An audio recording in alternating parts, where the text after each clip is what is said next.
नमस्कार। नर्मदे हर।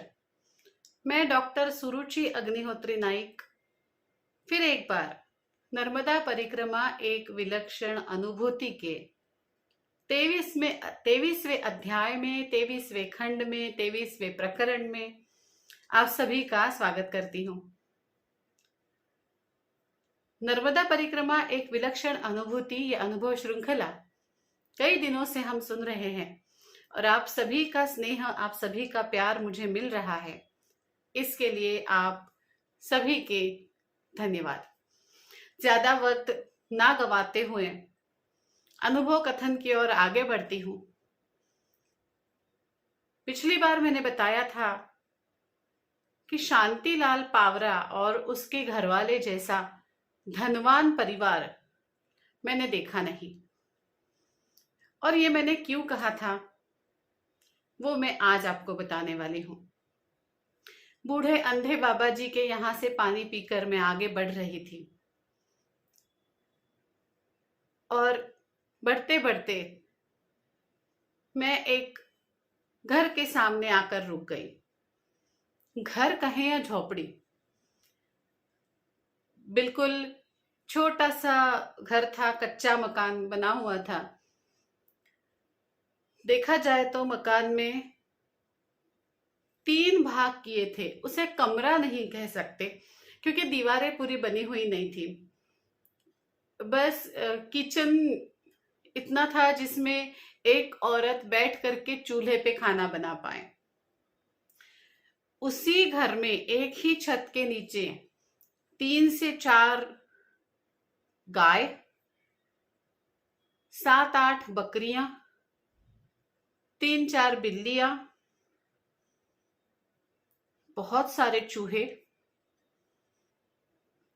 5 बच्चे, 2 बड़े बच्चों की माँ और बच्चों के पिताजी, और मैं।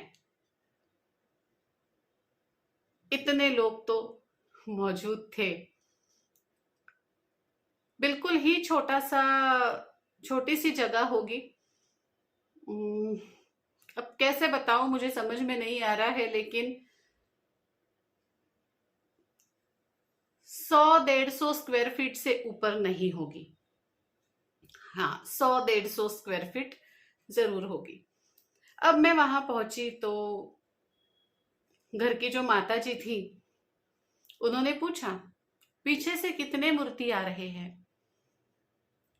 मेरे ख्याल से तब मेरे पीछे जब हम निकले थे सुबह, तो मुझको लेकर 11 से 12 परिक्रमावासी तो जरूर रहे होंगे।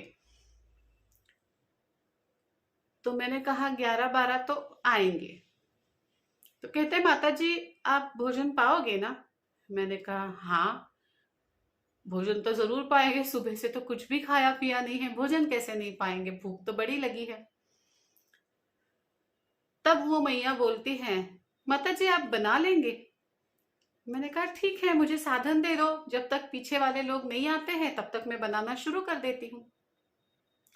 उन्होंने कहा ठीक है। उन्होंने एक डिब्बा मेरे सामने ला करके रख दिया। उसमें चावल थे, 2 किलो चावल रहे होंगे अंदाजन।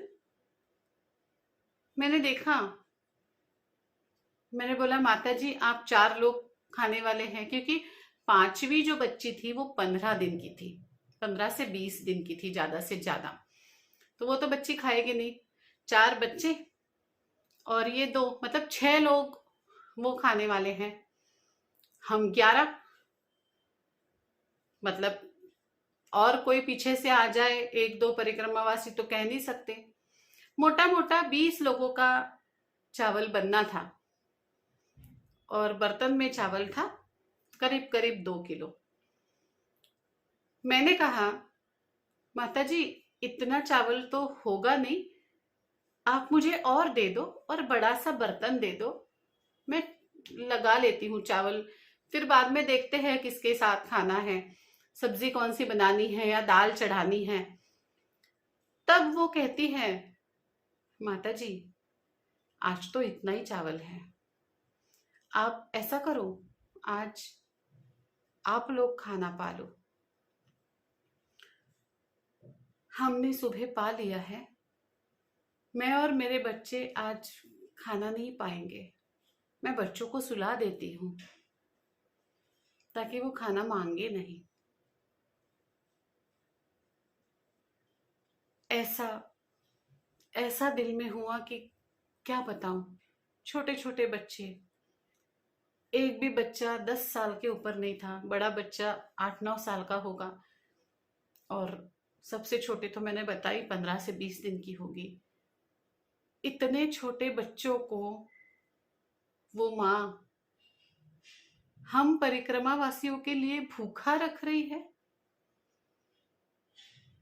घर में मात्र चावल था और नमक था, न हल्दी, न दाल, न आटा, न तेल, न घी। जितना था सब उन माता जी ने हम परिक्रमा वासियों को दे दिया। आज का विषय है बौद्धिक अक्षमता और टिश्यू सॉल्ट चिकित्सा पद्धति से उसकी चिकित्सा। हम हमारे आजू बाजू में बहुत से ऐसे बच्चे या बड़े देखते हैं जो बौद्धिक रूप से अक्षम हैं। बौद्धिक अक्षमता के कारण इन लोगों को सामान्य जगत में घुल मिल जाना मुश्किल सा हो जाता है। अपनी ज़रूरतें ज़ाहिर ना कर पाना या दूसरों की बातें ना समझ पाना इन बच्चों को एग्रेसिव यानी चिड़चिड़ा बना देता है।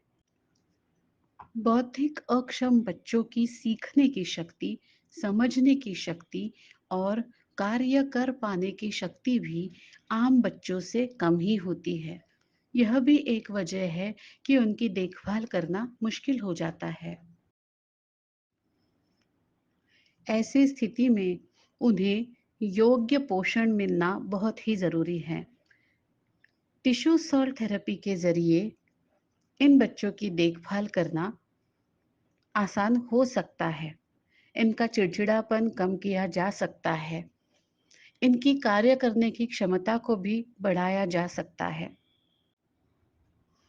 आपके घर में, आपके आसपास अगर कोई ऐसे बच्चे या बड़े हैं, तो उन्हें टिश्यू सॉल्ट थेरेपी के बारे में ज़रूर जानकारी दीजिए।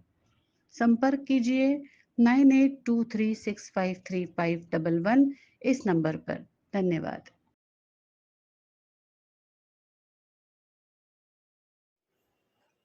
मैंने माताजी से पूछा, माताजी, आज ही आपके घर में खाने के लिए कुछ नहीं बचेगा जब हम लोग खाएंगे, तो फिर कल सुबह आप बच्चों को क्या खिलाओगी? ये सवाल पूछते हुए भी मैंने दिल पर पत्थर रखा हुआ था।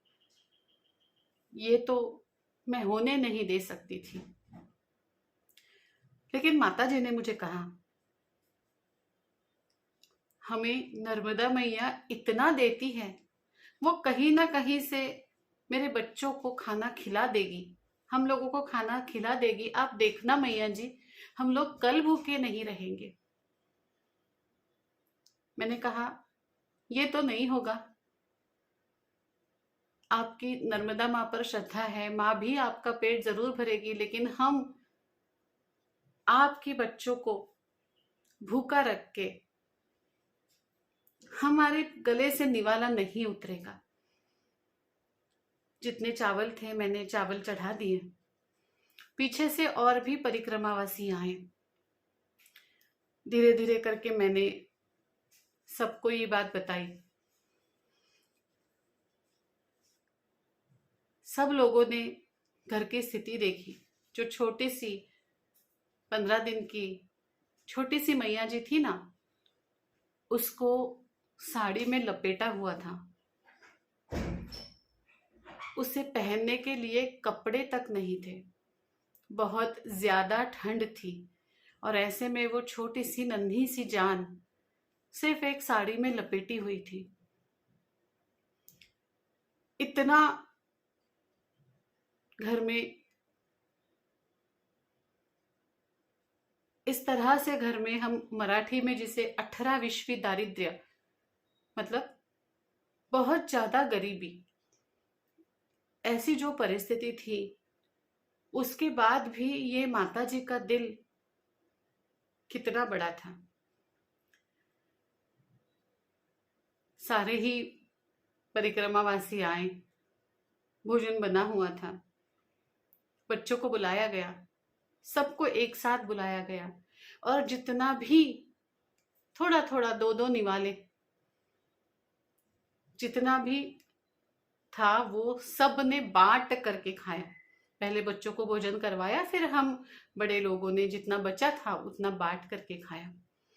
एक बात आपको बताऊं, उस दिन किसी को भूख ही नहीं लगी। जो दो निवाले मिले ना, उससे पेट इतना भर गया। ये भी तो माता जी की कृपा ही है कि हम सब ने खाना खाने के बाद 2 से 3 निवाले चावल बच गया था। हम ये सब देख करके बहुत बेचैन हो रहे थे। हमारे ही साथ सुरेखा ताई थी, जो सिलाई का काम जानती थी, और हमारे पास, किसी के पास चुन्नी, किसी के पास चादर, थोड़ा बहुत कपड़ा था। उसमें से रात भर में सुरेखा ताई ने छोटी सी नन्ही सी 15 दिन की रेवा मैया के लिए कपड़े सील करके दिए। हम लोगों ने हाथ से सुई धागे से कपड़े सिले, और हमने आपस में तय किया, जो भी जितना भी हमारे पास है, हम दे सकते हैं, उतना हम इकट्ठा करेंगे। किसने क्या दिया, कितना दिया, ये तो कोई विषय था ही नहीं। और ये जो छोटी सी मैया जी हैं, उसका हम नामकरण करेंगे, क्योंकि अगर हम ऐसे ही उठा करके पैसे दे देंगे तो वो तो उन माता जी के स्नेह का परिक्रमा वासियों के प्रति बहुत बड़ा अपमान होगा। हम उनके प्यार की, उनके स्नेह की कीमत चुकाना बिल्कुल भी नहीं चाहते थे। हम तो बस ये चाहते थे कि आज चावल खत्म हो गया है और कल रेवा माई के ये बच्चे खाली पेट ना रहें। जो भी जितना भी कुछ था हमने इकट्ठा किया। हमने टोपा और झब्बा, छोटी सी नन्ही सी मैया जी के लिए 3 सेट हमने सिलवा दिए, और लंगोट, इस तरह से 3 से 4 सेट हमने सिलवा दिए। और दूसरे दिन हमने उन माता जी से कहा कि माता जी आओ बैठो, हम तो बच्ची का नामकरण करना चाहते हैं। माता जी को भी बड़ी खुशी हुई कि मेरे बेटी का नाम परिक्रमावासी रखेंगे। हमने दोनों का तिलक किया, दोनों को बिठाया, और हमने बच्ची को कपड़े दिए, और माता जी के झोली में जो भी हमने जमा किया था, इकट्ठा किया था, वो दे दिया। और माता जी का, छोटी माता जी का, नन्ही माता जी का नाम रखा रेवा। तो ये सब बातें, पीछे से भी और कोई लोग आ रहे थे, उन्होंने ये सब बातें सुनी। उन्होंने हमसे पूछा कि आप लोगों ने मिल करके कितना आप दे पाए। तो हम में से किसी ने बताया यही कुछ 4-5 हजार इकट्ठा हो गए, तो हमने उतने ही दे दिए। अब जो पीछे से लोग आए थे, उन्होंने और 5,000 रुपए उन माता जी को नामकरण के दिए, छोटे रेवा मैया के हाथ में रखे। और ये देख के वो माता जी रोने लग गई और मुझे कहने लगी, देखा मैया, मैंने कहा था ना, मेरी नर्मदा माँ कल मेरे बच्चों को खाली पेट नहीं रखेगी। मैंने आपको करीब करीब 2 किलो चावल दिए थे ना, देखो मैया ने मुझे कितना दे दिया, 10,000 रुपए। इसमें तो मेरा साल निकल जाएगा। माता जी, नर्मदा मैया हमसे लेती है ना, तो 100 गुना ज्यादा देती है। हमें तो यकीन है माता जी के ऊपर। मैंने कहा था आपसे, शांतिलाल पावरा और उसके परिवार से ज्यादा धनवान व्यक्ति मैंने नहीं देखा, ज्यादा धनवान परिवार मैंने नहीं देखा और मैं देखूंगी भी नहीं। क्यों?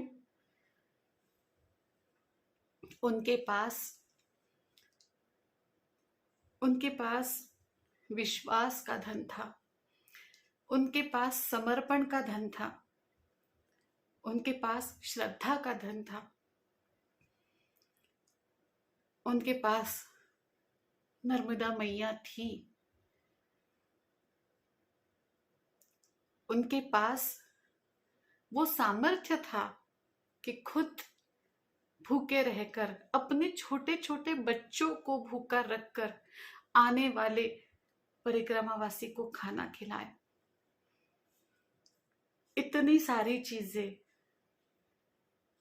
किसी की नहीं होती, किसी के पास नहीं होती। इतना बड़ा धन तो किसी के भी पास नहीं होता। माफ कीजिएगा, मैं फिर से मेरे आंसू छलक गए।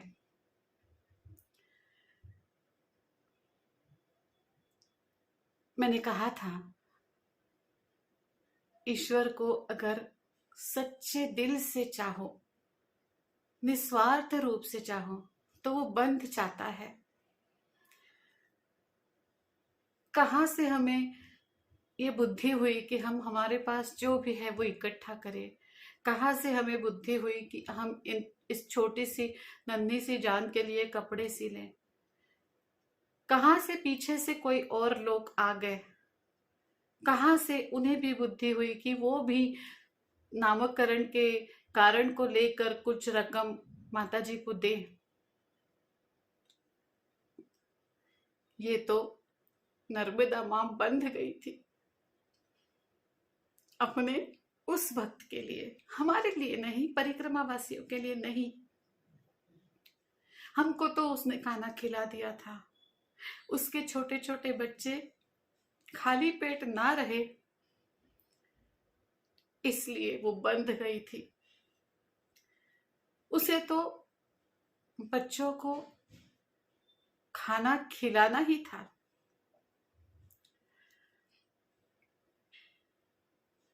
धन्य है ऐसी माँ जो अपने बच्चों को भूखा रखकर आए हुए मेहमानों को खाना खिलाती है।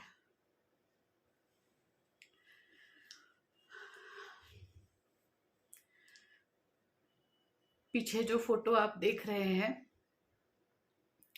वो छोटी सी रेवा मैया मेरे हाथ में आप देख पा रहे हैं।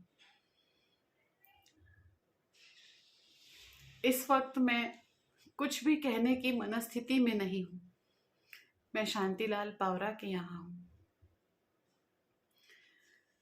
अगले वीडियो में मैं क्या बताऊंगी ये मुझे भी नहीं पता। मैं सोच ही नहीं पा रही हूं कि इसके बाद क्या हुआ था। लेकिन इतना जरूर कहती हूं कि एक और विलक्षण सी अनुभूति आपके लिए जरूर लाऊंगी, क्योंकि नर्मदा मैया ने मेरी झोली में बहुत कुछ डाला है और जो कुछ डाला है वो हर छोटा अनुभव, हर कोई व्यक्ति, हर कोई पहचान बहुत ही विलक्षण है। आप सभी से निवेदन है, इस विलक्षण अनुभूति को, इस धनवान परिवार को, इस नर्मदा माँ के प्रसाद को, इस भक्ति को, इस श्रद्धा को हर किसी के पास पहुंचाए। इस वीडियो को लाइक करें, शेयर करें, चैनल को सब्सक्राइब करें। अगले वीडियो में जल्दी ही मिलती हूँ। मैं डॉक्टर सुरुचि अग्निहोत्री नाइक। धन्यवाद।